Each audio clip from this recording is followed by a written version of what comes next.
Buenas tardes a todos y todas. Hoy tenemos el honor y el gusto de recibir al profesor José Briceño Ruiz en la actividad del Observatorio de Regionalismo. Profesor, un gusto enorme tenerte con nosotros. Profesor José Briceño, como bueno, todos ya lo conocen, es una gran referencia para nosotros que estudiamos el regionalismo en Latinoamérica. Yo particularmente tuve la oportunidad de ser alumno de profesor José Briceño cuando él estuvo en Santiago de Antas hace algunos años ya, entonces que es un placer de verte. Y bueno, profesor, te paso la palabra y la idea es, bueno, una presentación, quédate a su criterio el tiempo, no tenemos así grandes límites, y ahí después hacemos una ronda de discusión. ¿Bien? Muchas gracias. Bueno, muy bien, muchas gracias. Muchas gracias, Guillermo. Y bueno, muchas gracias también al laboratorio, o al observatorio realmente sobre regionalismo, por esta invitación, a Karina Arroyane. Es un gusto estar con ustedes después de cierto tiempo. Ya teníamos varios, por lo menos quizás un par de años. Recuerdo que la última actividad que compartí con ustedes fue en la pandemia, justamente hablando sobre la pandemia y regionalismo. Y el tiempo pasa con una velocidad impresionante. Y bueno, estoy aprovechando acá este viaje en São Paulo para, entre otras cosas, compartir, aunque sea de forma virtual con ustedes, esta actividad. Yo quiero hacer una presentación de de la investigación que estamos desarrollando en la UNAM, en el CIALC, sobre regionalismo. Y bueno, yo creo que un primer punto que tenemos que reconocer todos los que estamos desde hace muchos años trabajando el tema del regionalismo es que no es el mejor momento para estudiar el regionalismo. Hay una decepción latinoamericana, hay una suerte de malestar con el regionalismo, porque no solo es que las cosas nos mejoran, sino que parece que vamos entrando en fases menos optimistas. Y los cambios políticos que se están produciendo en la región no están ayudando mucho a relanzar el regionalismo.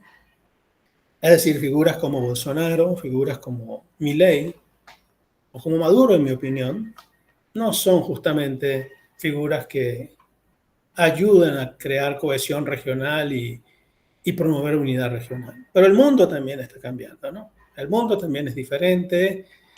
Ese escenario internacional de los 90, incluso el inicio de los 2000, donde el regionalismo parecía que iba a ser una de las características de ese sistema internacional, el mundo en bloques regionales y toda aquella narrativa que fue tan dominante en esos años, hoy en día no existe. Los líderes globales, y parece una contradicción, pareciera que fuera solo China quien en su área específica, en el Asia-Pacífico, está impulsando algunas iniciativas regionales, pero en general la Unión Europea está saliendo del Brexit, África, hay muchas propuestas, vamos a decir, ambiciosas, pero discutimos hasta qué punto son realistas. América del Norte ni siquiera sabemos qué va a pasar, dentro de 2 años se renegocia el TEMEC. Entonces quizás lo que nos toca, no digo que es lo único que podemos hacer, pero sí es una cosa que creo que tenemos que hacer quienes estamos involucrados en el tema del regionalismo durante muchos años, en mi caso, por lo menos un par de décadas, es estudiar las razones de esa crisis. ¿Por qué estamos en crisis? ¿Qué factores explican la crisis? Porque nosotros hablamos de crisis casi que de forma permanente. Yo siempre digo un poco en tono de broma, hagamos una búsqueda en Google académico, regionalismo, integración, crisis, aparecen un montón de trabajos, un montón de publicaciones. Tenemos una obsesión, me incluyo, en tratar la crisis, pero en el fondo hemos tratado de construir un marco explicativo de la crisis, qué factores realmente, porque a veces nos quedamos en la crisis, y mi misma introducción un poco evidencia eso, y nos quedamos solo en los elementos coyunturales de esa crisis, que apareció Trump y que Trump es contrario al regionalismo, que apareció Bolsonaro y retiró a Brasil de todos los procesos, casi todos los procesos regionales, pero no vamos a las causas más profundas de la crisis. Y eso es lo que estamos haciendo en la UNAM en un proyecto que comenzó en el año 2022. En ese proyecto participa Rejane, en ese proyecto participa Karina. Estamos ahora elaborando justamente en la fase de elaboración del manuscrito. Todavía el libro no estamos en la redacción de los capítulos y esperemos que el año próximo esté listo. Y ya publicamos un primer libro. Le dejé un ejemplar a Rejane, a ver si se alcanza a ver, que es este, si se alcanza a ver, que se llama el regionalismo latinoamericano entre la crisis y la resiliencia. Este es el primer resultado de ese proyecto. El segundo resultado va a ser el libro en el que van a participar Rejane y Karina y Teodoro, Bruno Teodoro, y posiblemente también Roberto Goulart de la UNB en Brasilia, para solamente mencionar los colegas brasileños, porque es un proyecto en el cual están involucrados colegas mexicanos y de América Latina, de Colombia, de Perú, de Argentina. Lo que queremos es analizar entonces qué factores explican el regionalismo. Y eso es lo que yo quiero un poco, bueno, y la idea para cerrar este comentario es que iniciamos un tercer proyecto que va a ser continuación de ese proyecto el año próximo, en enero del año próximo, en el cual pues esperamos contar igual con la presencia de Karina, de Rejane, de Roberto, y eventualmente son bienvenidos otros colegas del observatorio que estén interesados en esta temática de la crisis, ¿no? Porque lo que queremos es justamente eso, tratar de hacer el esfuerzo de dar una discusión seria sobre las crisis del regionalismo. Tratar de crear un marco explicativo que nos permita entender por qué esa palabrita crisis siempre está presente, no de ahora. El Mercosur se habla de crisis por lo menos desde hace 20 años, más de 20 años, 99. Estamos hablando de casi 25 años en el que la palabrita crisis se insertó en el Mercosur. Y de la comunidad andina décadas hablando de crisis. ¿Pero por qué? Nosotros hemos hecho otro trabajo, otra línea de investigación con Andrés Rivarola, en la cual sumamos al análisis de crisis la resiliencia. ¿Por qué a pesar de todas esas crisis los procesos nunca desaparecen? Porque muestran cierta coherencia. No voy a hablar hoy de resiliencia. Hoy quiero concentrarme en el tema crisis y entonces voy a, con el permiso, a compartir un PowerPoint. Bueno, perfecto. Bueno, entonces nosotros como lo que queremos es en el proyecto tratar de crear un marco explicativo para la crisis o proponer un marco explicativo para la crisis. Y partimos que para entender las crisis del regionalismo en América Latina hay que tomar en cuenta dos tipos de factores, los factores explicativos de la crisis.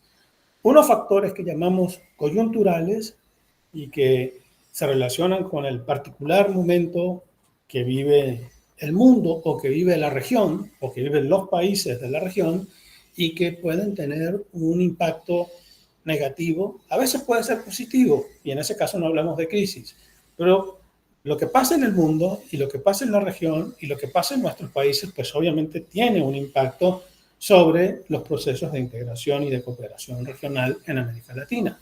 Son factores de coyuntura y no por ser factores de coyuntura son menores.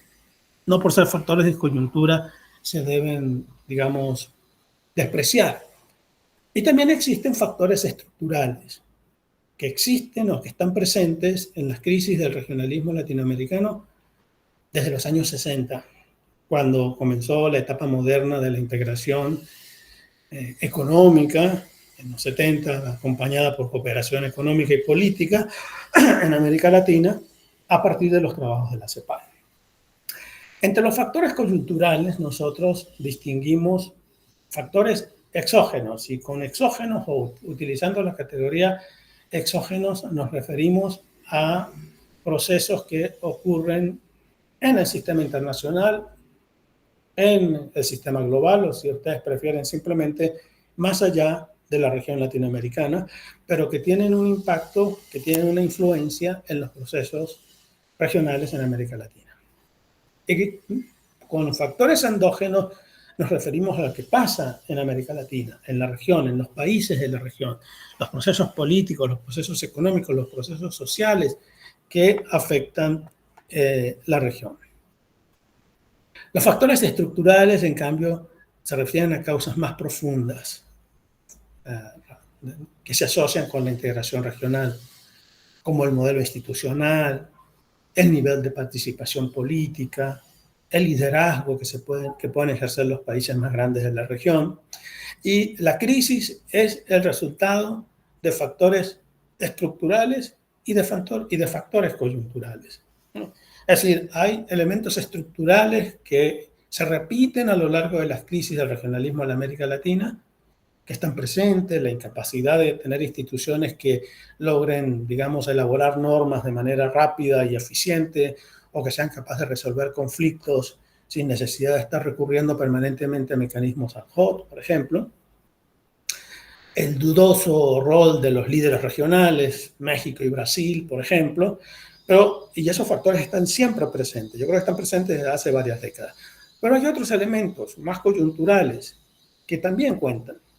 Por eso, cuando decía, los coyunturales los dividimos en factores exógenos y endógenos.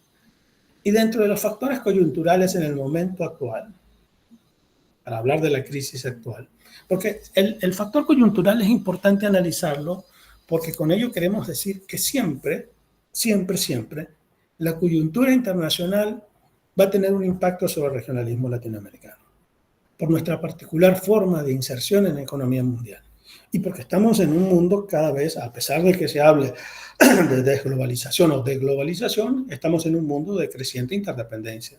La desglobalización está quizás cambiando esos patrones de dependencia, sobre todo en el ámbito productivo, que puede tener luego consecuencias en el ámbito comercial y de las inversiones. Pero la interdependencia existe todavía, ¿no?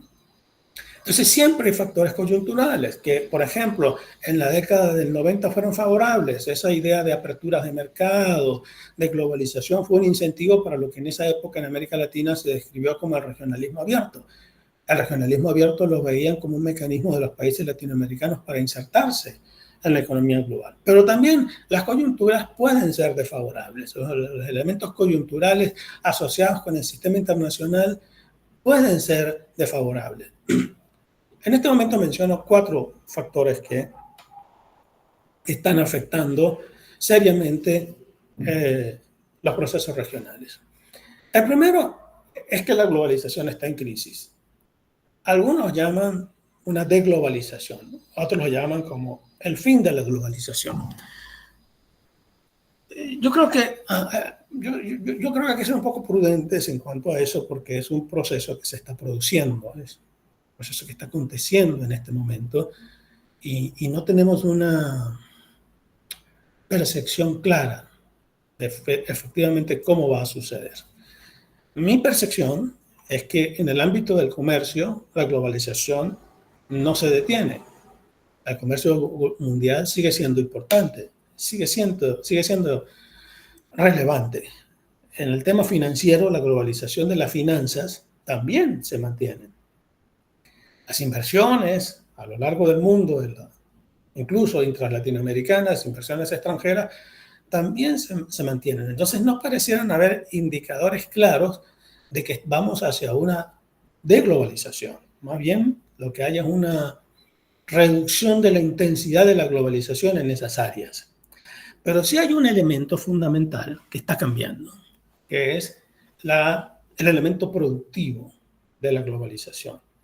La famosa lógica postfordista de fragmentación de la producción, que no creo que va a cambiar, pero que va a cambiar en su naturaleza. En su naturaleza no va a cambiar, pero va a cambiar en su lógica, digamos, particular de funcionamiento, porque la fragmentación de las actividades productivas lo que buscaba era países en los cuales aprovechar ventajas comparativas, recursos naturales, mano de obra barata, etcétera, en una cadena productiva que normalmente empezaba en un país del centro y terminaba en un país de la periferia buscando mano de obra barata. Y en ese sentido, la cadena productiva podía comenzar en Estados Unidos y terminar en Tailandia en Indonesia, en México, en Guatemala o en China. China fue parte de cadenas productivas de valor durante mucho tiempo con base a su mano de obra barata. Pero eso cambió.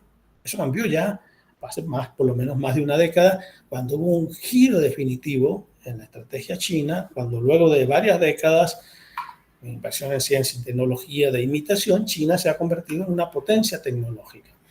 La pandemia dejó muy al desnudo eso, porque la pandemia demostró que Occidente era dependiente de China en muchas cosas. Y además Occidente era dependiente de países en zonas estratégicamente ubicadas. Por ejemplo, Taiwán, un país en una zona de conflicto, porque China reclama soberanía sobre Taiwán, es el principal proveedor de chips al mundo. Entonces eso ha planteado que específicamente Estados Unidos se esté replanteando la integración a nivel productivo, a nivel global, la integración productiva a nivel global, y es donde empieza esta narrativa de nearshoring o friendshoring. Nearshoring existe desde hace mucho tiempo. México tiene nearshoring desde hace muchas décadas con Estados Unidos. Lo que se quiere es profundizar ese nearshoring, y los europeos también.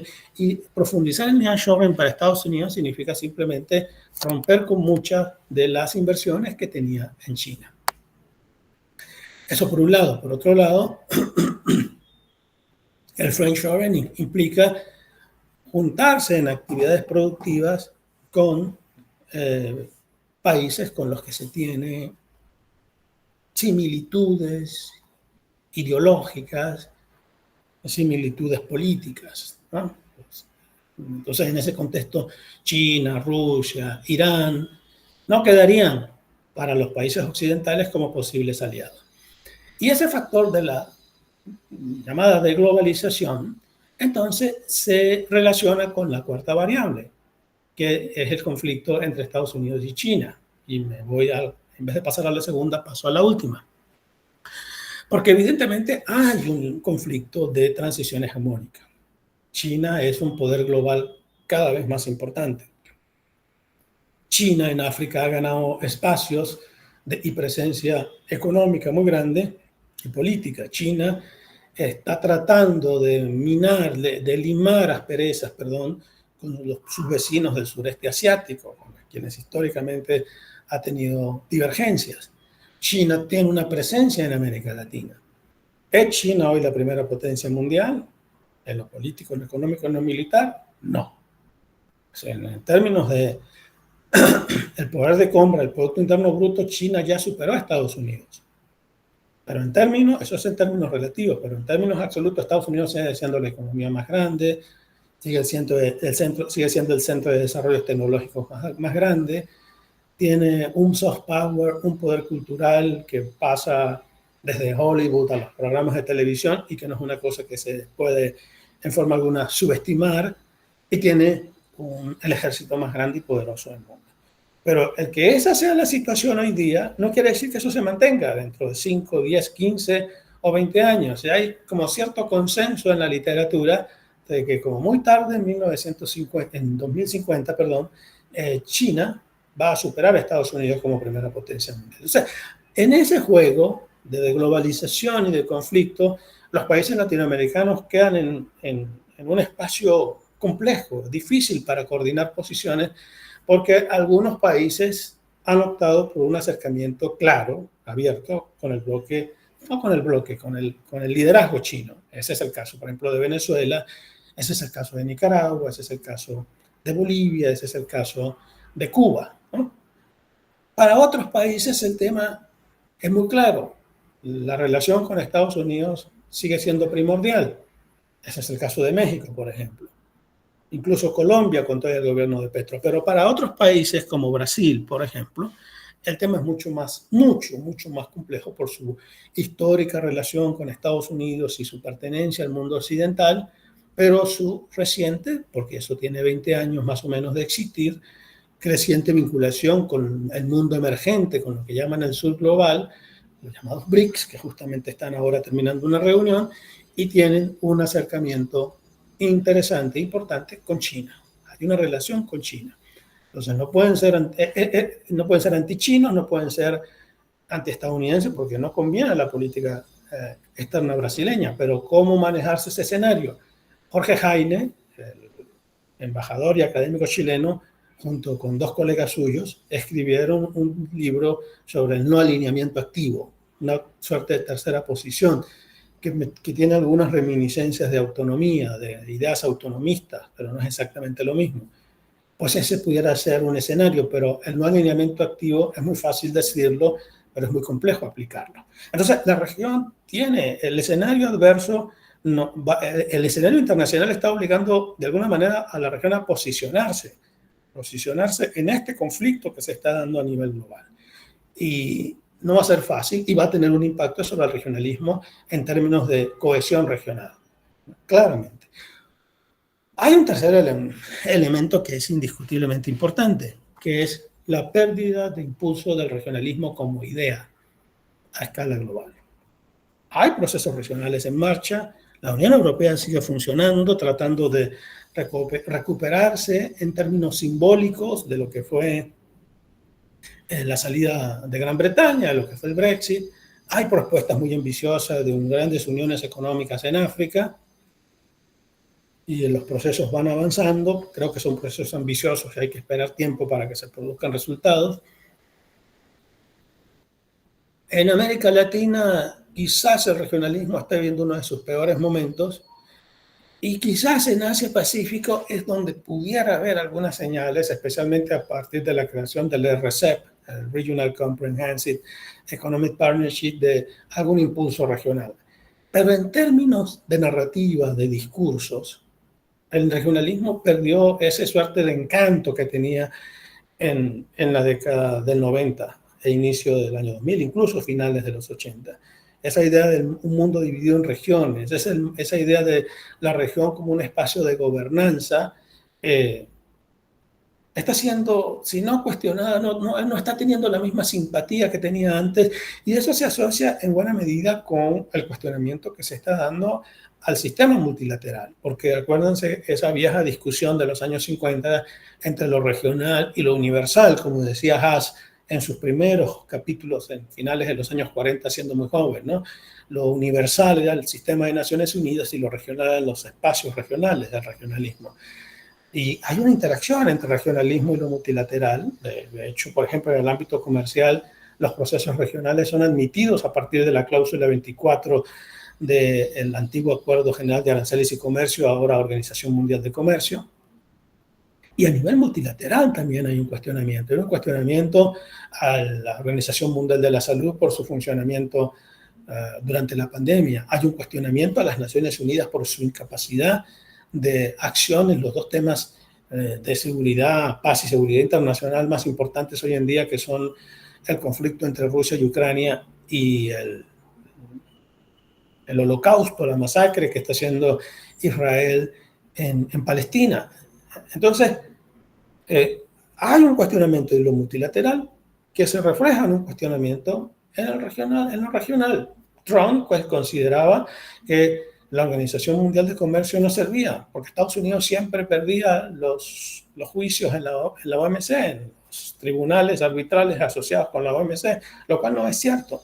Y es justamente Trump quien se retira del TPP, no da mayor importancia a la PEC, quiere eliminar el TLCAN, al final no lo puede hacer porque hay presiones muy grandes, pero dentro de 2 años se renegocia el TLCAN y el TLCAN va a ser un factor fundamental, la renegociación para ver cuál va a ser la nueva política de Estados Unidos en materia de regionalismo. No hay iniciativas de acuerdos comerciales con América Latina, ni siquiera pensemos en tipo ALCA, sino en nuevos TLC, por ejemplo. Eso no está planteado. Yo no tendría la menor duda que Milei le encantaría firmar un TLC con Estados Unidos. Hasta donde tengo entendido, hasta donde tengo información, ese escenario no se está discutiendo hoy día. Porque Estados Unidos perdió el interés en el regionalismo. Y Europa está tratando de recuperarse, pero las iniciativas interregionales, el famoso interregionalismo de los años 90 y de inicio de los 2000, tampoco está viviendo su mejor periodo. En México se renegoció el acuerdo global con la Unión Europea y fue un proceso muy complejo por muchas objeciones que hacía México. El acuerdo entre el Mercosur y la Unión Europea no termina de ser ratificado. para poner otro ejemplo. Y la Unión Europea en sí misma está funcionando porque tiene mucha fortaleza institucional, de acervo y todo, pero todavía recuperándose de las alianzas, del impacto del Brexit. Solamente pareciera que en Asia-Pacífico, y en eso ASEAN, China, Japón, Corea del Sur, Australia, Nueva Zelanda, están jugando un papel interesante al proponer esta idea del Regional Comprehensive Economic Partnership. Y un último factor global que tampoco está ayudando es el escenario económico post-pandemia. Porque la post-pandemia no se ha acompañado por un crecimiento económico como el esperado. Europa, varios países europeos van a tener un crecimiento muy bajo. Alemania está en recesión y las previsiones para el año próximo es de recesión, de 0,6%, menos 0,6% de crecimiento más o menos, o de decrecimiento en ese caso.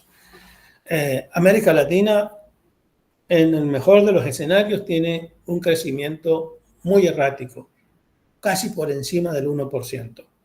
No más que eso, la región en su totalidad.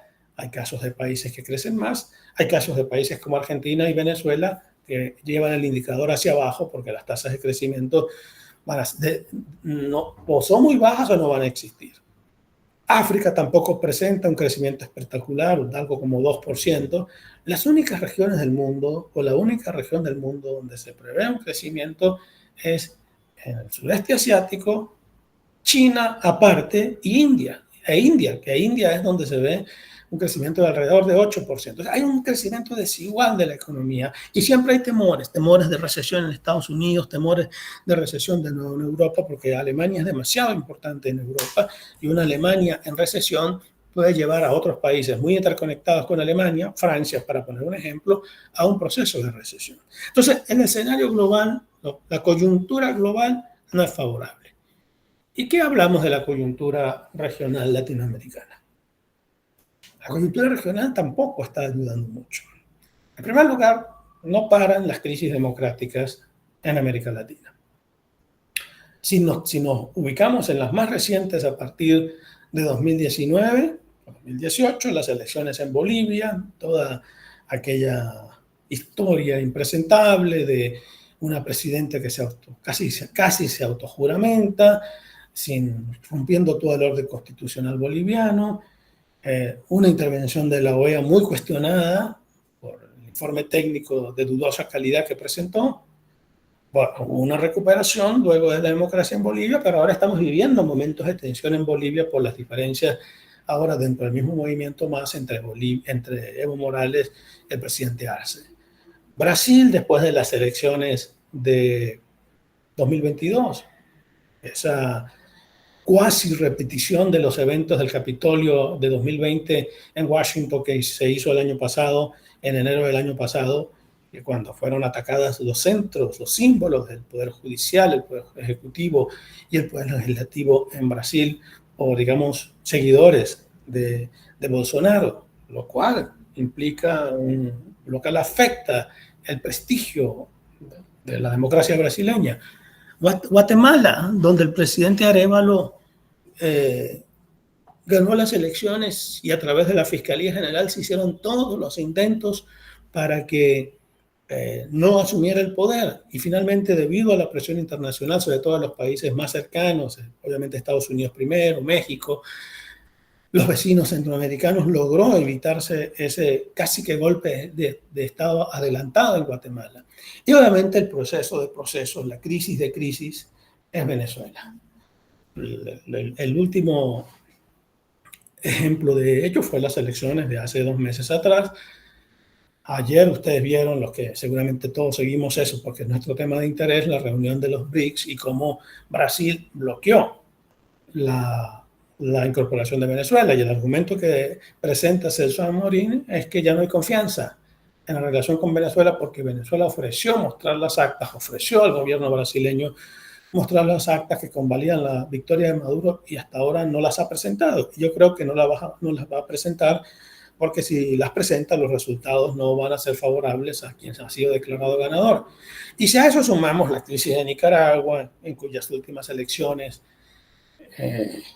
6 de los candidatos opositores fueron sometidos a juicios y por lo tanto se les prohibió su participación en las elecciones, o Bukele en El Salvador, que tiene una práctica violatoria de los derechos humanos como acudiendo a la excusa de eliminar a los maras y a los grupos violentos. La calidad de la democracia, la crisis de la democracia en América Latina sigue siendo muy fuertemente afectada, porque a eso hay que sumar que no solamente se trata de ganar elecciones, se trata de ejercer el poder político bajo ciertas reglas y principios democráticos mínimos. Y como ven, es una cosa transversal, no es una cosa de derecha e izquierda. Tenemos gobiernos de izquierda democráticos y respetuosos de las instituciones y otros que no lo son. Y tenemos gobiernos de derecha que respetan las instituciones democráticas y otros que no. Es algo, el debate autocracia, democracia es transversal a la izquierda y a la derecha. Otro elemento fundamental de esta crisis es las diferencias que han surgido entre varios países en los últimos años y que han afectado procesos regionales. El caso de la Alianza del Pacífico es muy claro. Después del golpe de Estado, destitución, como ustedes quieran llamar lo que pasó en Perú, es muy difícil, el escenario fue muy convulso, aparece el presidente Castillo temblándole las manos y leyendo un decreto en el cual eliminaba el Parlamento. Él no tiene competencias para eliminar el Parlamento. Y como no tenía apoyo militar ni apoyo político, termina siendo preso y destituido.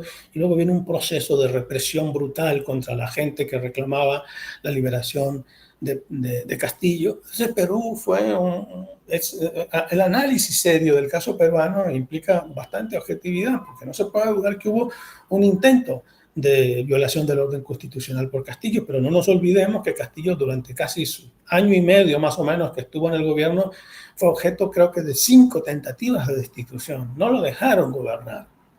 Fue un lawfare terrible contra Castillo. Eso no justifica su intento de golpe militar, pero lo que quiero decir es que complejiza la situación. Y eso lleva a que México, primeramente México y después el gobierno de Petro en Colombia, consideren que la presidenta Boluarte no es la presidenta legítima de Perú, y justamente en ese entonces México ejercía la presidencia pro tempore de la Alianza del Pacífico. Y México se negó durante más de 6 meses a entregar la presidencia pro tempore, lo que generó de nuevo una crisis de legitimidad, una percepción de una alianza del Pacífico que nos las quisieron siempre vender como un proceso muy exitoso, como un proceso el más serio de América Latina. La verdad que yo nunca creí eso, lo digo con toda honestidad. Me parece que hubo mucho marketing en la alianza como proceso, como logros concretos. La alianza no ha hecho mucho más que el Mercosur, la verdad. Lo digo honestamente. Pero bueno, tenía construida esa imagen, The Economist y The Financial Times contribuían a eso, y de repente la crisis mexicano, colombiana, peruana paralizó. Y hubo que esperar la acción de la entonces secretaria de Relaciones Exteriores de México, que está casada con chileno y que vivió en Chile muchos años porque fue secretaria ejecutiva de la CEPAL, Alicia Bárcenas, y de Alberto Van Claveren, el ministro de Relaciones Exteriores del gobierno de Boric, que muy diplomáticamente, muy pragmáticamente desbloquearon eso. Entonces México entregó la presidencia a Chile y Chile casi que inmediatamente se la pasó a Perú y se desbloqueó. Ven como una crisis bilateral puede afectar seriamente el funcionamiento de un bloque regional. Y el otro caso es Mercosur, porque claramente hay una diferencia entre los presidentes de los dos países líderes del eje del Mercosur. Como siempre digo yo, con el mayor respeto por mis amigos y colegas uruguayos y paraguayos, pero el eje del Mercosur es Buenos Aires, Brasilia. Ahí están sus orígenes en la época de Alfonsín. Entonces, en el gobierno de Fernández y Bolsonaro no se entendían, ¿no? Y no hubo avances en el bloque. Ahora, en este momento, y tengo que decirlo, es mi percepción, quizás algo subjetiva, pero es mi percepción, las agresiones innecesarias de Javier Milei contra Lula, describiéndolo como delincuente, como corrupto, pues no es la forma como el Mercosur, como de crear lazos de confianza entre los dos países para que el Mercosur funcione. Entonces, esas diferencias entre eso, que tienen un contenido ideológico muy marcado, que tiene que ver con el tercer factor que vamos a analizar de inmediato, están afectando al Mercosur. El ejemplo es lo último que sucedió en la última cumbre del Mercosur. Javier Milei no fue porque en esos mismos días tenía una cumbre de la extrema derecha. Eso evidencia la importancia que se le da al Mercosur, y con eso me lleva a la tercera variable. Estamos observando un hecho que quizás es nuevo. El ascenso al poder de fuerzas que tienen un discurso claramente antiintegracionista, en contra de la integración. Nosotros en América Latina, nuestros partidos políticos, nuestras élites políticas, desde los años 60, la democracia cristiana, la socialdemocracia, los socialistas, incluso los comunistas, los movimientos de centro que surgieron después, siempre eran muy cuidadosos con el tema de la integración, y ninguno se atrevía a decir que no creía en la integración. Unos los apoyaban más, otros los apoyaban menos. Hubo momentos de integración cerrada en los años 60, la democracia cristiana, la socialdemocracia, Carlos Andrés Pérez, Lleras Restrepo, se sumaron a eso. Estoy hablando de democracia, no estoy hablando de pedidos autoritarios. Pedidos autoritarios es otro análisis. En los años 80, de nuevo, en la década de los 2000, cuando llegan gobiernos de izquierda al poder, todos tenían un discurso pro-democracia, pro-integración. Unos más en el ámbito de la ¿cómo se llama?, democracia cristiana, o los partidos con orientación neoliberal querían una integración abierta para insertarse en el mundo. Otros, los partidos socialdemócratas, en los 70, en los 80, la socialdemocracia se diluyó mucho en los 90 y en los 2000, y sobre todo los partidos de izquierda, las nuevas fuerzas de izquierda, el kirchnerismo, el PT, el Frente Amplio, el chavismo, apoyaban la integración. Otra integración social, integración productiva, etc. Pero en general en el mundo político el discurso era favorable a la integración, o no tan marcadamente anti-integración. En Milei y en Bolsonaro simplemente no hay creencia en la integración latinoamericana. Yo me tomé el trabajo de revisar los programas de gobierno, los programas de campaña de gobierno, ¿sí?, las plataformas de gobierno de Bolsonaro en sus dos elecciones, la del 18 y la del 22. En las del 18 solamente menciona hay un párrafo muy breve sobre integración regional, unidad latinoamericana, que dice que promoverá la unidad latinoamericana para enfrentarse a las fuerzas globalistas, algo así es como dice, que promoverá una integración latinoamericana que ayude a enfrentar a las fuerzas globalistas y de izquierdas en América Latina, algo así. No, mi memoria no es exacta. En el programa, en la plataforma del 2022 no hay ninguna mención a la integración. En Milei, en su plataforma de Viva la libertad, carajo, con el perdón de la expresión, pero así se hizo popular, tampoco hay mención de integración. Y las prácticas fueron muy claras. Bolsonaro se retiró de la CELAC, Bolsonaro contribuyó a la UNASUR, participó en PROSUR, que nunca sirvió para mucho, y participó de forma muy de segundo orden, y en el Mercosur no hizo mayor contribución para superar los problemas estructurales que tiene el bloque. Y Milei ha dicho claramente en su campaña, lo dijo, lo ha matizado como presidente, pero en su campaña lo dijo, que Argentina debería retirarse del Mercosur, porque no era un espacio donde podría promoverse el crecimiento y el desarrollo, porque no funcionaba. Entonces tenemos factores regionales y factores globales que no están ayudando a la integración. El contexto global no está ayudando a la integración. Pero entonces eso nos lleva a los factores estructurales.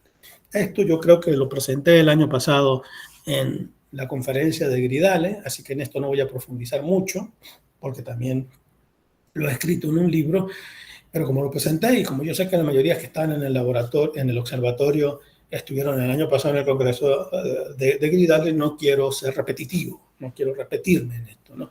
Pero yo creo que hay problemas más de fondo con la integración y la cooperación regional en América Latina que no se han terminado de resolver y que están afectando seriamente. Esto lo he presentado yo en varios eventos y de hecho constituye, lo desarrollo en un capítulo que escribo en el libro que les presenté hace un rato. Y estos son problemas estructurales. Son problemas estructurales. El primer problema se refiere al modelo económico, que es un problema estructural que incluso se asocia con la dinámica política nacional. No sabemos, no tenemos un consenso sobre qué modelo económico sirve a los países latinoamericanos. Vivimos en una lógica de enfrentamiento permanente entre estados y mercados. No, es el Estado el que tiene que gobernar, es el Estado el que tiene que regular, es el Estado el que tiene que hacer todo, o es el mercado, libre el funcionamiento de los mercados. En la década del 60 y los 70 fue la industrialización con sustitución de importaciones, en los 90 pasamos al regionalismo abierto y el neoliberalismo, en los 2000 pasamos al llamado posliberalismo, whatever it be, y ahora no sabemos dónde estamos. Entonces, no tenemos un consenso sobre qué modelo económico, qué tanto Estado y qué tanto mercado necesitamos en los procesos regionales. A mí me parece que eso es un problema nacional también. Esa es la práctica en muchos países y que lo que pasa en la región refleja lo que sucede a nivel doméstico. Eso sucede en la Argentina. ¿Qué quiere la Argentina desde el punto de vista económico? Pasa del Menem, del 1 por 1, de Argentina, un peso, un dólar, al corralito, al kirchnerismo que recupera, interviene un poco en la economía, libera deuda. Cristina, que es mucho más intervencionista, Macri, que quiere borrar todo lo que se hizo, Fernández, que hace un gobierno completamente en desvarío, y ahora Milei, que es el más radical de todos. Estoy hablando en 20 años los giros de la política económica en Argentina. Alucinante para cualquiera, ¿no? Tiene que haber una mínima continuidad en términos de política económica y, bueno, esa es mi percepción, un salvo equilibrio entre Estado y mercado. Yo creo que Europa en ese sentido, a nivel doméstico, es decir, los países europeos, Alemania, Francia, España, los escandinavos, Italia, han sabido combinar han sabido tener ese equilibrio entre Estado y mercado que nosotros no tenemos, y por eso en Europa la Unión Europea no es puramente apertura de mercados. Tiene elementos de intervención estatal, eso que en los 60 en Europa llamaban la solidaridad, la idea de solidaridad. Los fondos regionales, por ejemplo. Entonces, hay un tema del modelo económico y yo creo que eso es un tema que vale para los países y que vale para las regiones. Hay casos excepcionales, hay países que a pesar de sus cambios políticos han mantenido un cierto modelo institucional más o menos en líneas generales similares. Ese es el caso de Chile, ese es el caso del Uruguay, incluso mismo México. Aquí el modelo económico que se creó en la época del salinismo lo que se ha hecho es consolidar con una fuerte participación del Estado en materia social que no existía en el salinismo, pero la política macro, la política cambiaria, la política monetaria, el control de la inflación, el tipo de cambio, los grandes elementos centrales de la política económica no han cambiado. En el Mercosur vemos un Brasil con un tipo de cambio más o menos estable que juega a la oferta y la demanda, y Argentina tiene todavía el cepo en el gobierno de Milei y todavía mantiene el cepo, para poner un solo elemento que es la política cambiaria que tiene tanto impacto en el comercio internacional. El segundo elemento es el modelo institucional. ¿Qué instituciones necesitamos? Las instituciones son necesarias para dos cosas, para muchas cosas, ¿no? Pero básicamente en la integración las instituciones juegan un papel central en dos cosas. Uno, en el proceso de creación de normas. ¿Cómo se hacen las normas? ¿Quién hace las normas? Las instituciones regionales, los países, una mezcla de participación entre las instituciones regionales y los países. En la Unión Europea las normas las hace la Comisión, el Parlamento y el Consejo, en el proceso que en algún momento llamaban de codecisión y que ahora es simplemente el proceso legislativo, porque antes existía codecisión y cooperación y eso se eliminó, es el proceso legislativo. La Unión Europea, la Comisión tiene el derecho de iniciar el proceso de una norma, es el único que tiene esa competencia, va al Parlamento, el Parlamento lo discute, se envía al Consejo, si el Consejo está de acuerdo se aprueba, si no está de acuerdo regresa al Parlamento y si no hay consenso no se aprueba. Pero es un proceso que es europeo, que es regional. ¿Cómo se hacen las normas en América Latina? Por ejemplo, en el caso del Mercosur. la aprueba el Consejo y tiene que ir a los 4 parlamentos. Y en los 4 parlamentos puede tardar 10, 12 años, 8 años. Venezuela, por ejemplo, cuando fue admitida al Mercosur fue en el año 2006, en el protocolo de Caracas. Y Paraguay se negó durante 6 años, el Parlamento paraguayo, por motivos de política interna paraguaya, a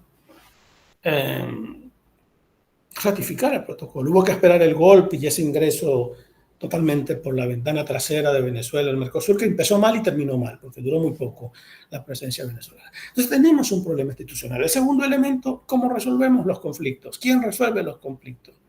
Se requiere un órgano central como tiene la Comunidad Andina, el Tribunal Andino o la Unión Europea, o vamos a seguir con mecanismos ad hoc, tribunales ad hoc, que cada vez que haya un conflicto se nombra un tribunal ad hoc. Entonces hay un problema de las instituciones y ese siempre se ha planteado el debate, yo sé que ustedes han analizado mucho eso en el observatorio, de la supranacionalidad, de la necesidad de instituciones supranacionales en América Latina. Y yo no es que digo que ese debate no hay que tenerlo. Lo que yo no sé es si es oportuno tener ese debate ahora. Porque en la América Latina, la mayoría de los procesos de integración ni siquiera han logrado consolidar zonas de libre comercio. Mercosur mismo no ha consolidado una zona plena de libre comercio. Es una aduanera imperfecta desde hace un montón de años. El protocolo Europreto creo que va a cumplir 30 años de ser una aduanera imperfecta. Entonces, en esos niveles tan bajos de interdependencia, la integración se puede, digamos, generar o funcionar con instituciones intergubernamentales si hay voluntad política a nivel de los estados. Ya para etapas de integración mucho más profundas, en las cuales en América Latina no sé cuándo va a llegar, de repente sí se puede requerir instituciones, políticas comunes, por ejemplo, instituciones supranacionales. Pero el segundo elemento, y eso es un elemento real, es que la soberanía sigue siendo muy importante para los estados nacionales de América Latina, empezando por Brasil, pasando por México, por Argentina, por Venezuela, por Colombia, por todos. Y no sé si están dispuestos a crear instituciones supranacionales. Entonces quizás el reto es a repensar desde una óptica latinoamericana qué tipo de institucionalidad nos corresponde. Andrés Malamud, hace 20 años, cuando escribía cosas interesantes, planteó el interpresidencialismo.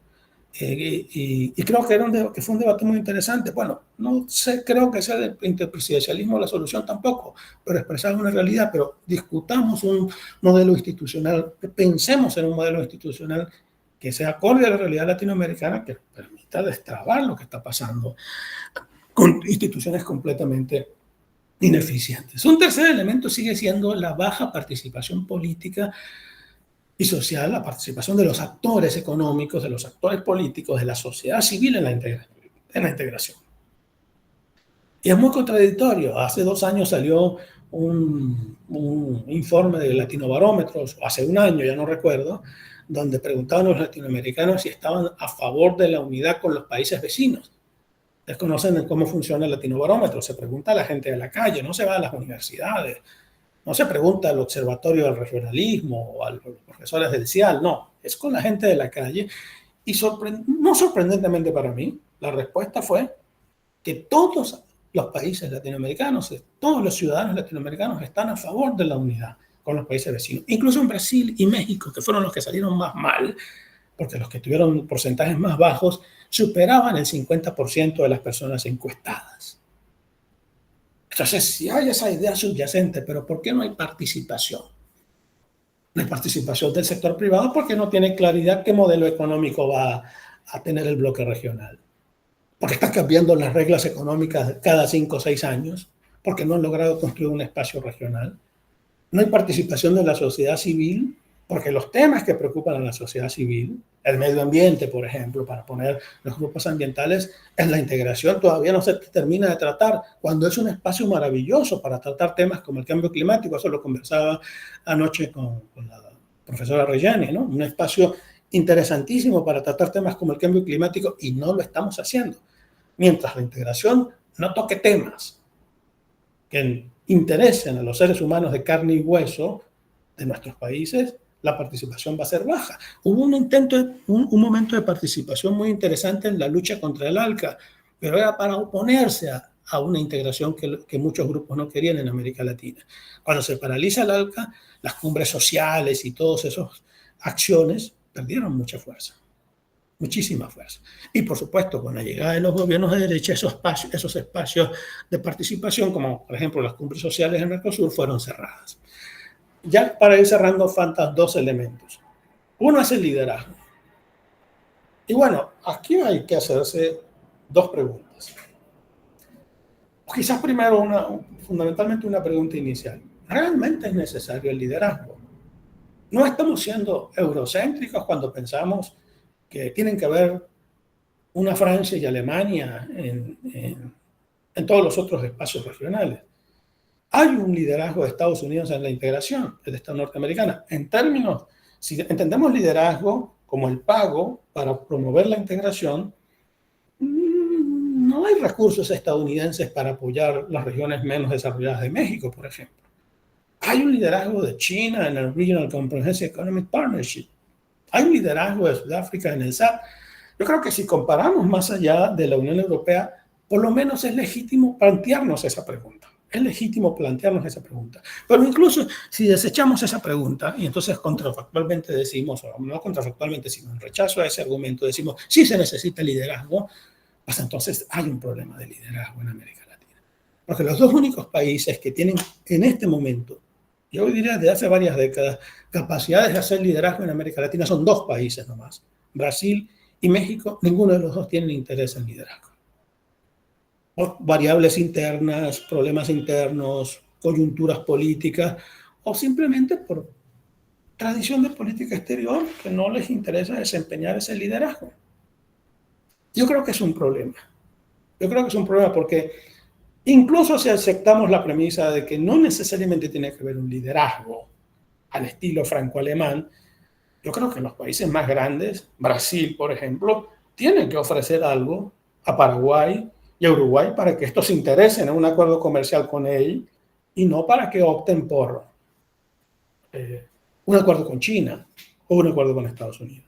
Si no hay un incentivo, ¿por qué cerrar? Porque una vez le escuché a un colega uruguayo que respeto muchísimo, dijo, ¿por qué ir con el virrey si podemos ir con el rey? Si no hay ofertas realmente del virreinato, porque la cercanía es una ventaja, pero la cercanía no es suficiente. Y con esto cierro. El último elemento que creo lo tenemos desde hace muchos años es esa ideologización de los procesos regionales. Incluso ahí hago hasta una cierta autocrítica, porque en algún momento, digamos, valoré mucho y creo que sin valor ese momento era correcto lo que estaba haciendo, de hablar de ciclo de izquierda, ciclo de derecha, gobiernos de regionalismo abierto, no sé qué cosa. Pero si seguimos con esa lógica de ciclos, entonces pues la integración siempre va a funcionar en países, en momentos históricos donde existen coincidencias ideológicas. Los 90, coincidencia en torno al neoliberalismo, los 2000, coincidencia en torno al progresismo, para definirlo de esa manera, y no en momentos, y se va a desmembrar, se va, en el mejor de los escenarios, a ralentizar, perder dinamismo cuando existan diferencias ideológicas. La ideología puede ser un problema cuando la ideología no es acompañada de pragmatismo. Necesitamos una ideología. Ideología tenemos todos, yo siempre digo eso, ¿no? Es ideológico, todos somos ideológicos, yo soy ideológico, todos los que me acompañan a este webinar tenemos una ideología. El problema es si no acompañamos a esa ideología, en mi opinión, esa es mi perspectiva, con un mínimo de pragmatismo para poder adelantar políticas regionales comunes, compartidas. ¿Qué es lo que ha pasado en Europa? En Europa no siempre ha habido consensos ideológicos. No siempre han habido consensos ideológicos, y a pesar de no haber consensos ideológicos, la integración, incluso en momentos de liderazgo muy distintos en términos de sus ideas de la economía, de la sociedad, la integración ha avanzado. Esos son para mí problemas estructurales que junto con los problemas coyunturales están, digamos, afectando seriamente la dinámica de la integración en América Latina. Entonces, para cerrar, este es un marco explicativo que estamos tratando de desarrollar en el proyecto en el que participan Regiane, Karina y Bruno Teodoro, en el libro que vamos a publicar el año próximo, Dios mediante, y que pues queremos profundizar y recibir aportes y recibir cuestionamientos y críticas justamente con la idea de mejorar ese marco teórico. Con eso concluyo. Muchas gracias. Muchas gracias, profesor Briceño. Fue así muy... me hizo pensar mucho sobre, bueno, la integración, cómo pensar este momento.